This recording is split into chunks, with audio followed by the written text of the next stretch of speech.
2024 அனைவரின் குடும்பத்திலும் மகிழ்ச்சி பெருகட்டும். இனிய புத்தாண்டு நல்வாழ்த்துக்கள். அனைவரின் வாழ்விலும் பண கஷ்டங்கள் தீரட்டும். இனிய புத்தாண்டு நல்வாழ்த்துக்கள்.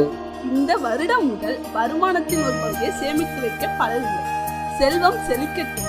இனிய ஆங்கில புத்தாண்டு நல்வாழ்த்துக்கள்.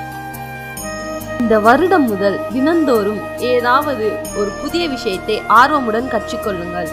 உங்கள் வாழ்வு அர்த்தமுள்ளதாய் அமையும். இனிய ஆங்கில புத்தாண்டு நல்வாழ்த்துக்கள். இந்த நியூ இயர்ல இருந்து மத்தவங்க வாழ்க்கையில தலையிடாதீங்க. உங்களால மத்தவங்க கஷ்டப்படக்கூடாது. Happy new year. இந்த வருஷத்துல இருந்து தினமும் 1 மணி நேரம் கண்டிப்பா உடற்பயிற்சி செய்யணும். அப்பதான் உங்க உடம்பு கடைசி வரை நல்லா இருக்கும். Happy new year. உங்களுக்கு மட்டும் நல்லது நினைக்க கூடாது, மற்றவங்களுக்கும் நல்லது நினைக்கணும். அப்பதான் உங்களுக்கு நல்லது கிடைக்கும். இனிய புத்தாண்டு நல்வாழ்த்துக்கள். ஊர் முன்னேறவும் உங்க சொந்த ஊருக்கும் எப்போதும் ஏதாவது நல்லது செய்யுங்க. எந்த ஒரு செயல் செய்யறதுக்கு முன்னாடி நல்லது நினைச்சிட்டு செய்யுங்க. அந்த செயல் கண்டிப்பா வெற்றி கிடைக்கும். இனிய புத்தாண்டு நல்வாழ்த்துக்கள். அப்பப்ப தானம் தர்மம் பண்ணுங்க, அப்பதான் சொர்க்கத்துக்கு வருவீங்க. இனிய புத்தாண்டு நல்வாழ்த்துக்கள்.